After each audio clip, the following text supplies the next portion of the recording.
Hi friends, the bed time story में आपका स्वागत है। आज की स्टोरी थोड़ा इमोशनल है। उम्मीद है आपको पसंद आएगी। स्टोरी का नाम है बोझ। थका हारा बेमन से ऑफिस से घर आया कि मेरी नज़र सामने किचन पड़ी। मेरी पत्नी पड़ी। वो देखने से काफ़ी उखड़ी उखड़ी लग रही थी। उसकी मनोदशा देखते ही मैं समझ गया कि ज़रूर कोई बात है। इसलिए मैंने, मीनाक्षी इतना रूखी रूखी से लग रही हो। मैंने हाथ मुँह धोए, इसलिए मैंने उसे तौलिया मांगा। उसने बिना कुछ बुझे बोले तौलिया लाकर दे दिया। मैंने उसे कंधे पर हाथ रखते हुए पूछा, मीनाक्षी क्या बात है, आज तुम बहुत उखड़ी उखड़ी सी लग रही हो। तो उसने मुझे खा जाने वाली नज़रों से देखा और भड़कते हुए बोली, आपको क्या है? फिर चाहे बेटी के ट्यूशन से फीस ना देने की वजह से बेइज्जत करके भगा दी जाए, या फिर बेटे पर स्कूल ड्रेस के जूते ना होने की वजह से उसके स्कूल की फुटबॉल टीम में खेलने से मना कर दिया जाए। आपको क्या है? आपको तो बस सुबह 9 बजे जाना है और शाम को 8 बजे आना है, फिर चादर तान के सो जाना है। इसके अलावा एक पल की भी चिंता नहीं है आपको। और ना ही मेरा ख्याल। डॉक्टर ने पिछले महीने ही दवाई कराने को कहा है, नहीं तो मर्ज कभी अपने पैर ज़रूरत से पसार देगी। कभी तुमने ध्यान से देखा है मेरे चेहरे की ओर? ये झुर्रियाँ, बेउम्र पकते हुए बाल, जवानी में ही बुढ़िया बनती जा रही हूँ। एक पैसे की दवा नहीं नसीब है मुझे। ये सब तो छोड़ो, गर्मी में बच्चे तपते रहते हैं, एक पुराना कूलर लाने की हिम्मत तक नहीं है तुम्हारी। मैं बेड पर बैठा नजरें झुकाए अपनी नाकामी पर शर्मसार हो रहा था। बीवी बच्चों की परवरिश और उनकी ज़रूरतों का ध्यान रखना मेरा कर्तव्य है, पर क्या करूं? ये मेरा दुर्भाग्य ही तो है। कहने को तो देश तरक्की कर रहा है, लोग खुश हैं, पर मैं कैसे कह पाऊं कि मैं बढ़ती महंगाई और बेरोजगारी की वजह से दिन ब दिन ज़रूरतों के बोझ के तले दबता जा रहा हूँ। बिजली के बिल से लेकर घर के राशन पानी तक की कीमतें आसमान छू चुकी हैं, और पगार बढ़ाने के नाम पर दफ्तर में धमकी दी जाती है। नौकरियां कभी भी जा सकती है, काम नहीं है ऑफिस में, इसलिए वही पुराना पगार पर काम करना मजबूरी बन चुकी है। ऐसे में क्या ही करूं मैं बैठा बैठा अपनी परिस्थितियों से दो चार हो ही रहा था कि घर के दरवाजे पर किसी की आने की दस्तक हुई। बच्चों ने गेट खोलकर देखा तो पिताजी थे। अपने दादाजी को देखकर बच्चे तो खुशी से उछल गए, लेकिन मेरी सांसें तेज हो गई। पत्नी ने फिर मेरी तरफ ऐसे देखा जैसे मानो वो कह रही हो, अपना पेट पालने के लिए तो अपनी आते और गुर्दे तक गिरवी रखने के दिन आ गए हैं। अब ऐसे में पिताजी आए हैं तो जरूर कोई न कोई आर्थिक समस्या लेकर ही आए होंगे। मैंने भी नजरें चुराते हुए एक बार मीनाक्षी की ओर देखा, और फिर कुछ कहने की स्थिति में नहीं था, इसलिए जल्दी से उठकर पिताजी के पास गया और उनके चुराते हुए चरण स्पर्श कर उन्हें बैठने को कहा। मीनाक्षी ने उन्हें चरण वादन किया और खाना खाने कहते हुए किचन में चली गई। अब मैं और भी अकेला खुद को महसूस कर रहा था। मीनाक्षी तो मुंह छिपाकर किचन में जा चुकी थी। मुझे डर था कहीं पैसे की कोई बात ना कर दे, इसलिए मैं जल्दी जल्दी अपने बच्चों को बुलाकर उनके पास गया और खुद वापस कमरे में चला गया।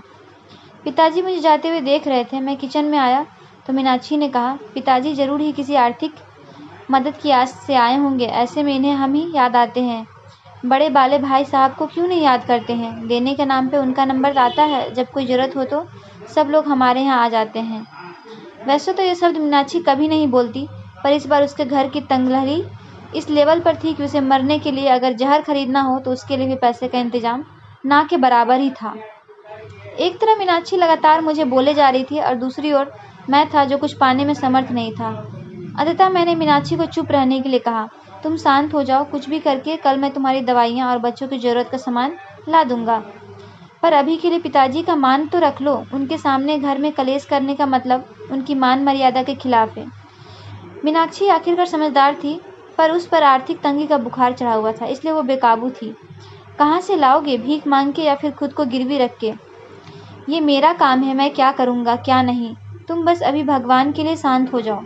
अब मीनाक्षी शांत हो गई। वो खाना लेकर टेबल पर लगा दी। अब पापा और बच्चों सहित एक साथ खाना खाने लगते हैं।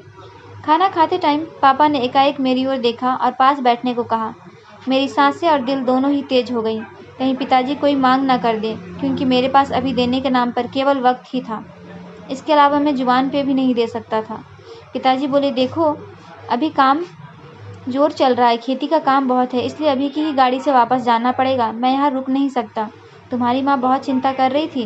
पिछले कुछ महीनों से तुम फ़ोन और बात बहुत कम करते हो, और ऐसा तुम तभी करते हो जब तुम किसी परेशानी में होते हो। ये तुम्हारी बचपन की आदत है। इसलिए माँ के जोर और मुझे मुन्ना और मुन्नी की याद सता रही थी, इसलिए मैं तुम्हारे पास आ गया। यहाँ तक तो ठीक था। अब मैं आवाज़ बैठा था कि अब पापा क्या कहने वाले हैं। मैंने एक नज़र मीनाक्षी की ओर देखा तो वो किचन की चौखट पकड़े पापा की आड़ किए हुए खड़ी थी, और पापा आगे क्या कहने वाले हैं जानने के लिए उत्सुक हो रही थी।